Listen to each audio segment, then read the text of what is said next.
Hello दोस्तों, स्वागत है आपका मेरे यूट्यूब चैनल में। और आज हम पढ़ने वाले हैं हमारे क्लास 10th के वेरी इंपॉर्टेंट फिजिक्स के चैप्टर का स्फेरिकल मिरर्स टॉपिक। ठीक है, इसमें हम पढ़ेंगे केवल और केवल स्फेरिकल मिरर्स के बारे में कि ये होते क्या हैं, कितने टाइप्स के होते हैं और कैसे कैसे इनमें रिफ्लेक्शन होता है। ठीक है, the reflecting surface of a spherical mirror may be curved inward और आउटवर्ड्स। अब ये जो स्फेरिकल मिरर्स, इसका हमने थोड़ा सा बेसिक कल पढ़ा था। इसको पढ़ने से पहले कि ये कितने टाइप के हैं, हम एक बार फिर से ये रिवाइज कर लेते हैं कि स्फेरिकल मिरर्स बेसिकली होते क्या हैं। स्फेरिकल मिरर्स मतलब वो मिरर्स जब हम कोई एक स्फेयर लें और उसका एक पीस कट कर दें और उसकी एक साइड को पॉलिश कर दें और एक साइड को शाइनी रहने दें, तो वो जो मिरर बनेगा वो होगा स्फेरिकल मिरर। मतलब एक स्फेयर की शेप का मिरर, स्फेयर की तरह वो कर्व्ड हो, एक कर्व्ड मिरर को हम क्या बोलते हैं, spherical mirror. The reflecting surface of A spherical mirror में बी कर्व्ड इनवर्ड और आउटवर्ड। अभी जो स्फेरिकल मिरर्स होते हैं ये किसी भी तरफ कर्व्ड हो सकते हैं, इनवर्ड भी आउटवर्ड भी। ठीक है, a spherical mirror whose reflecting surface is curved inwards that is faces towards the centre. अगर कोई मेरे पास स्फेरिकल मिरर है जिसका जो कर्व्ड सरफेस है वो अंदर की साइड है, मतलब स्फेयर की तरफ ही फेस कर रहा है, it is called concave mirror. आप देख सकते हैं यहाँ पे गिवन है दो तरह के मिरर यहाँ पे। इसकी अंदर वाली जो सरफेस है वो यहाँ पे शाइनी है और बाहर वाली उन्होंने क्या कर रखी है, पॉलिश कर रखी है। तो this is known as concave mirror and this is known as convex mirror. Hopefully आपको समझ आया होगा। गिवन है यहाँ पे कि spherical mirror whose reflecting surface is curved outwards. ठीक है, जो रिफ्लेक्टिंग सरफेस है, देखो रिफ्लेक्टिंग सरफेस कौन सी होती है, मेरे पास मान लो ये मिरर है और इसकी मैंने ये वाली साइड पॉलिश कर दी है। अगर मैंने ये वाली साइड इसकी पॉलिश कर दी है तो ये जो अंदर वाली साइड है हमारे पास, ये जो हमारे पास अंदर वाली साइड बची है, ये वाली साइड क्या है, दिस इज़ रिफ्लेक्टिंग सरफेस। ठीक है, this is the reflecting surface. तो जिसकी रिफ्लेक्टिंग सरफेस अंदर की साइड होगी वो होगा कॉनकेव मिरर और जिसकी रिफ्लेक्टिंग सरफेस बाहर की साइड होगी वो होगा कॉन्वेक्स मिरर। होपफुली आपको इन दोनों में डिफरेंस पता चल गया होगा। दोनों अलग अलग तरीके से रिफ्लेक्शन करते हैं और द इमेज की फॉर्मेशन वो फिर करते हैं। You may now understand that the surface of the spoon curved inward can be approximated to a concave mirror and the surface of the spoon bulged outwards can be approximated to a convex mirror. Spoon का example लेके बता रहे हैं कि जो spoon है उसकी जो अंदर वाली सरफेस है जो कि अंदर को मुड़ी हुई है, कर्व्ड इनवर्ड्स, उसको हम बोलते हैं, हम उसको कॉनकेव मिरर की तरह ट्रीट कर सकते हैं। और जो स्पून का बाहर वाला बल्ज्ड आउट वाला एरिया है उसको हम कॉन्वेक्स मिरर की तरह ट्रीट कर सकते हैं। Before we move further on spherical mirrors, we need to recognize and understand the meaning of few terms. अब हम कुछ terms की meaning समझेंगे।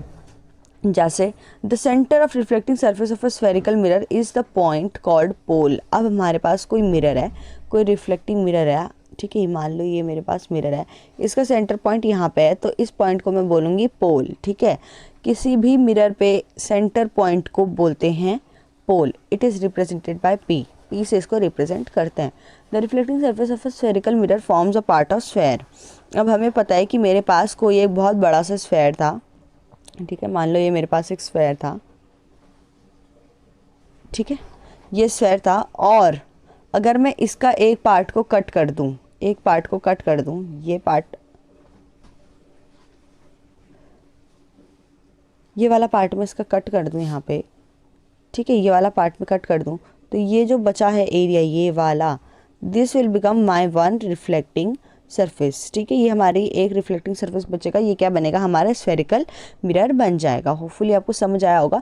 एक स्फेयर का ही पार्ट होता है स्फेरिकल मिरर। अब इस सर्कल का कुछ सेंटर रहा होगा, यहाँ पे कोई सेंटर रहा होगा, ठीक है, तो इसी सेंटर को हम क्या बोलते हैं, this point is called centre of curvature of the spherical mirror. अब ये जो स्फेरिकल मिरर मेरे पास था, ये मेरे पास स्फेयर है और ये मैंने इसमें, यहाँ पे मैंने यहाँ से लेके यहाँ तक अगर मैंने इसे काटा तो ये मेरे पास क्या बचा, स्फेरिकल मिरर बना। तो इस सर्कल का ये सेंटर इस वाले मिरर के लिए क्या होगा, सेंटर ऑफ कर्वेचर की तरह काम करेगा। This point will be the centre of curvature for this spherical mirror. Hopefully आपको समझ आ गया होगा, ठीक है। This will act as the centre of curvature. It lies outside the reflecting surface. Centre of curvature हमेशा रिफ्लेक्टिंग सर्फेस से बाहर ही लाई करेगा, क्योंकि जो स्फेयर का सेंटर है वो उस मिरर पे टच नहीं हो रहा होगा, बाहर ही लाई करेगा, ठीक है। The centre of curvature of a concave mirror lies in front of it, how ever it lies behind the mirror in case of convex mirror. Convex mirror के केस में जो सेंटर ऑफ कर्वेचर है वो mirror के पीछे आता है, और कॉनकेव मिरर के केस में जो सेंटर ऑफ कर्वेचर है वो मिरर के आगे आता है। You may note this in the figure 9.2 A and 9.2 B. ये देख सकते हो आप 9.2 ए और बी में। ये मेरे पास क्या है, ये मेरे पास एक कॉनकेव मिरर है। इसका सेंटर ऑफ कर्वेचर आपको दिख रहा होगा कहाँ पे लाई कर रहा है, ये रहा इसका सेंटर ऑफ कर्वेचर, ठीक है। और इसका सेंटर ऑफ कर्वेचर किधर लाई कर रहा है, इधर। अब इसकी रिफ्लेक्टिंग सरफेस थी कहाँ, इसकी रिफ्लेक्टिंग सरफेस अंदर की तरफ ही थी, इसके सामने ही सेंटर ऑफ कर्वेचर लाई कर रहा है। लेकिन इसकी रिफ्लेक्टिंग सरफेस बाहर की तरफ थी, यहाँ लाई करना चाहिए था, लेकिन यहाँ नहीं कर रहा है, इधर की तरफ लाई कर रहा है। तो कॉनकेव मिरर में उसके सामने ही लाई करता है, जबकि कॉन्वेक्स मिरर में पीछे लाई करता है, ठीक है। You may note that the distance PC is equal to the radius of curvature. Imagine a straight line passing through the pole and center of curvature of a spherical mirror. This line is called principal axis. अब मेरे पास ये sphere था, ठीक है। फिर मेरे पास, मैंने यहाँ से कट करा तो ये मेरे पास स्फेरिकल मिरर बना, ये मेरे पास सेंटर ऑफ कर्वेचर था। इस स्फेरिकल मिरर का जो सेंटर पॉइंट होगा वो मेरे पास पोल होगा, ये मेरे पास सेंटर ऑफ कर्वेचर था। तो ऐसी लाइन जो इससे पास हो रही होगी इसको मैं बोलूँगी प्रिंसिपल एक्सिस, ठीक है। इसी लाइन को हम क्या बोलते हैं, principal axis. Centre of curvature और पोल से पास होती हुई स्ट्रेट लाइन को हम बोलते हैं प्रिंसिपल एक्सिस। होपफुली आपको समझ आ गया होगा। यहाँ पे 3 टर्म्स हम पढ़ चुके हैं। नेक्स्ट हमारा,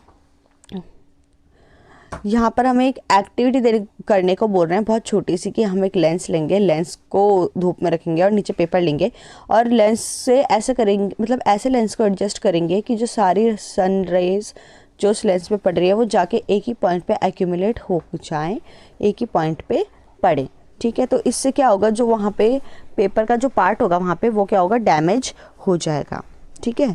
तो क्यों हो रहा है ऐसा, the paper at first begins to burn producing smoke, ठीक है। क्या होगा, पेपर धीरे धीरे स्मोक जनरेट करने लग जाएगा, वो बर्न होने लग जाएगा। इवेंचुअली इट कैच फायर, और धीरे धीरे जब टेम्परेचर, और मैं उसको चेंज नहीं करूँगी, उसको मतलब कंसंट्रेट करके रखूँगी सनरेज को, तो वो एकदम से फायर को भी कैच कर लेगा। Why does it burn, the light from the sun is converged at a point as a sharp bright spot by the mirror. जला क्यों, वहाँ पर जो पेपर था वो क्यों जला, क्योंकि जो लाइट थी, सन रेज थी, उनमें हीट एनर्जी है, और वो सारी की सारी उस लेंस ने क्या करा, एक ही जगह पे कंसंट्रेट कर दी। तो क्या हुआ, बहुत ज़्यादा एनर्जी एक ही पॉइंट पे आ गई। This point is the focus of the concave mirror. इसी पॉइंट को हम क्या बोलेंगे, focus of the concave mirror. Concave mirror का जो फोकस है वो यही पॉइंट है हमारे पास। The heat produce due to the concentration of sunlight ignites the paper.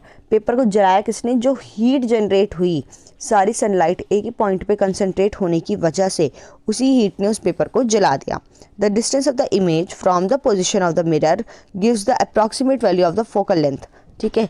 कितनी डिस्टेंस है इमेज की, और पोजीशन ऑफ मिरर मतलब मिरर से इमेज की कितना डिस्टेंस है, यही हमें बता सकता है कि फोकस क्या है किसी भी मिरर का।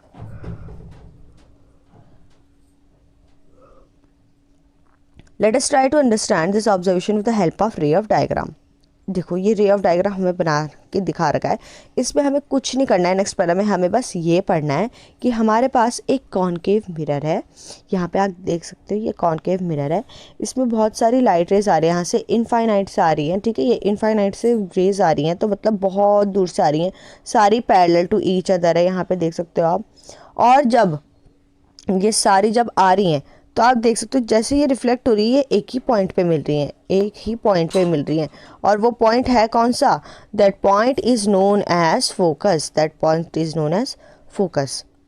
जबकि कॉन्वेक्स मिरर जो होता है वो लाइट रेज को रियलिटी में एक जगह पर कंसंट्रेट नहीं करता है। कॉन्वेक्स मिरर क्या करता है, ये लाइट रेज यहाँ से आई और ये रिफ्लेक्ट बैक हो गई। तो जब ये रिफ्लेक्ट होगी तो ये ऐसे हमें दिखेगा कि ये जाके किसी पॉइंट पे मिल रही हैं, मिरर के पीछे ये जाके किसी पॉइंट पे मिल रही है। This is known as virtual. ये वर्चुअल है, क्यों? क्योंकि रियलिटी में लाइट रेज मिल नहीं रही हैं, बस हमें अपीयर ऐसा हो रहा है कि भाई वो जाके वहाँ मिल रही होंगी। तो this is known as virtual formation of focus of this mirror. ठीक है, इस मिरर का जो फोकस है वो पीछे की साइड बन रहा है, वर्चुअली बन रहा है। सारी रेज जो हैं वो एकदम सीधी आएंगी और जब वो रिफ्लेक्ट बैक होंगी तो सारी अपीयर ऐसे होंगे जैसे वो सारी एक ही पॉइंट पे मिल रही है। उस पॉइंट को हम बोलेंगे फोकस। ठीक है, होपफुली आपको समझ आ ही गया होगा। The reflecting surface of the spherical mirror is by a large spherical, the surface then has a circular outline. ठीक है, उस the diameter of the reflecting surface of the spherical mirror is called aperture. जितना diameter है, मतलब ये मेरे पास sphere था, इसी स्फेयर का मैंने एक पार्ट क्या लिया था, मिरर की तरह लिया था। तो इस स्फेयर का जो डायमीटर होगा, इसी डायमीटर को मैं क्या बोलती हूँ, अपर्चर बोलती हूँ। ठीक है, this diameter is known as aperture. The diameter is known as aperture. Okay, the distance mn represent the aperture. We shall consider in our discussion only such spherical mirror whose aperture is smaller than its radius of curvature.